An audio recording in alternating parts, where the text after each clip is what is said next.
ನೀವು ಬ್ರ್ಯಾಂಡ್ ಬೆಂಗಳೂರು ಮಾಡ್ತೀನಿ ಅಂತ ಹೇಳಿ ಎಷ್ಟು ಹಣ ಬಿಡುಗಡೆ ಮಾಡಿದ್ದೀರಾ? ಬ್ರ್ಯಾಂಡ್ ಬೆಂಗಳೂರು ಹೆಸರಲ್ಲಿ ನೀವು ಅನೌನ್ಸ್ ಮಾಡಿದ್ರಲ್ಲ, ಕರ್ನಾಟಕ ಸರ್ಕಾರ ಬ್ರ್ಯಾಂಡ್ ಬೆಂಗಳೂರು ಹೆಸರಲ್ಲಿ ಅನೌನ್ಸ್ ಮಾಡಿದ್ರಿ, ಬ್ರ್ಯಾಂಡ್ ಬೆಂಗಳೂರು ಮಾಡ್ತೀರಿ ಅಂತ. ಯಡಿಯೂರಪ್ಪನವರು ಬ್ರ್ಯಾಂಡ್ ಬೆಂಗಳೂರು ಅಂತ ಮಾಡ್ತೀರಿ ಅಂತ ಹೆಸರು ಹೇಳದೆ 7,000 ಕೋಟಿ ಬಿಡುಗಡೆ ಮಾಡಿದ್ರು. ಬೊಮ್ಮಾಯಿ ಅವರು ಬ್ರ್ಯಾಂಡ್ ಬೆಂಗಳೂರು ಮಾಡ್ತೀನಿ ಅಂತ ಹೆಸರು ಹೇಳದೇನೆ 6,700 ಕೋಟಿ ಬಿಡುಗಡೆ ಮಾಡಿದ್ರು. ಅಂದ್ರೆ ನಮ್ಗೇನ್ ಇದ್ರದ್ದು ಕ್ರೆಡಿಟ್ ಬೇಡ, ಬೆಂಗಳೂರು ಒಳ್ಳೇದಾಗ್ಲಿ ಅನ್ನೋ ದೃಷ್ಟಿಯಿಂದ ಪ್ರಚಾರ ಇಲ್ಲದೆ ಮಾಡಿದ್ರು. ನೀವು ಪ್ರಚಾರ ಮಾಡಿ ಎಷ್ಟು ಹಣ ಬಿಡುಗಡೆ ಮಾಡಿದಿರ ಲೆಕ್ಕ ಕೊಡಿ. ಕಾಂಗ್ರೆಸ್ ಅವರೇ ಎಷ್ಟು ಹಣ ಬಿಡುಗಡೆ ಮಾಡಿದಾರ ಬ್ರ್ಯಾಂಡ್ ಬೆಂಗಳೂರಿಗೆ ಕಳೆದ 1 ವರ್ಷದಲ್ಲಿ? ನೀವು ಅನೌನ್ಸ್ ಮಾಡಿ 1 ವರ್ಷ ಆಯ್ತು. ಪಾಟೋಲ್ನ ಯಾವಾಗ ಮುಚ್ತೀರಾ? ಬಿದ್ದಿರೋ ಕಸ ರಾಶಿ ಕಸ ಬಿದ್ದಿದೆ ರಸ್ತೆಗಳ ಬಗ್ಗೆ. ಕಳೆದ 1 ವರ್ಷದಲ್ಲಿ ಬಿಲ್ಲೇ ಕೊಟ್ಟಿಲ್ಲ ಅಂತ ಹೇಳಿ ಕಾಂಟ್ರಾಕ್ಟರ್ಗಳು ಇನ್ನ ಒದ್ದಾಡ್ತಾ ಇದ್ದಾರೆ. ಇನ್ನ ನಮ್ಗೆ ಜನವರಿ ಬಿಲ್ಲೇ ಬಂದಿಲ್ಲ ಅಂತ ಹೇಳ್ತಾ ಇದ್ದಾರೆ. ನನ್ಗೆ ಗೊತ್ತಿರೋ ಪ್ರಕಾರ ಕಸ ತೆಗೆಯೋರು ಜನವರಿ ಬಿಲ್ಲೇ ನಮ್ಗೆ ಇನ್ನೂ ಸಿಕ್ಕಿಲ್ಲ ಅಂತ ಹೇಳ್ತಾ ಇದ್ದಾರೆ.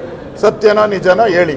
ಬೆಂಗಳೂರು ಜನದ ತೆರಿಗೆ ಎಲ್ಲೋಯ್ತು? ಬೆಂಗಳೂರು ಜನ ಕೇಳ್ತಾ ಇದ್ದಾರೆ, ನಮ್ಮ ತೆರಿಗೆ ನಮ್ಮ ಹಕ್ಕು. ಕಾಂಗ್ರೆಸ್ ಅವರೇ ಉತ್ತರ ಕೊಡಿ. ಇಷ್ಟು ತೆರಿಗೆ ಕಟ್ಟಿದ ಮೇಲೂ ಬಿದ್ದಿರುವಂತ ಪಾಟೋಲ್ಗೆ ಯಾರು ಕಾರಣಕರ್ತರು? ಬ್ರ್ಯಾಂಡ್ ಬೆಂಗಳೂರು ಎಲ್ಲೋಯ್ತು? ಬ್ರ್ಯಾಂಡ್ ಬೆಂಗಳೂರು ಇದೆಯಾ ಸತ್ತೋಗಿದೆಯಾ? ಸರ್ಕಾರ ಸ್ಪಷ್ಟವಾಗಿ ಹೇಳ್ಬೇಕು. ಇಲ್ಲ ನಾವು ಆ ಸ್ಕೀಮ್ನ ಬಿಟ್ಬಿಟ್ಟಿದ್ದೀರಿ, ಆಗಲ್ಲ ಅಂತಾದ್ರೂ ಹೇಳ್ಬೇಕು. ಎಲ್ಲಿದೆ ಬ್ರ್ಯಾಂಡ್ ಬೆಂಗಳೂರು ಅನ್ನೋದನ್ನ ಹೇಳ್ಬೇಕು. ಎಷ್ಟು ಹಣ ಬಿಡುಗಡೆ ಮಾಡಿದೆ ಹೇಳ್ಬೇಕು. ಇದರ ವಿರುದ್ಧವಾಗಿ ಬಿಜೆಪಿ ದೊಡ್ಡ ಹೋರಾಟವನ್ನ ನಾವು ಮಾಡ್ತೀರಿ. ಇದರ ವಿರುದ್ಧವಾಗಿ ಮಂಗಳವಾರ ಫ್ರೀಡಂ ಪಾರ್ಕ್ ಅಲ್ಲಿ 11 ಗಂಟೆಗೆ ನಾವು ಹೋರಾಟವನ್ನ ಮಾಡ್ತೀರಿ.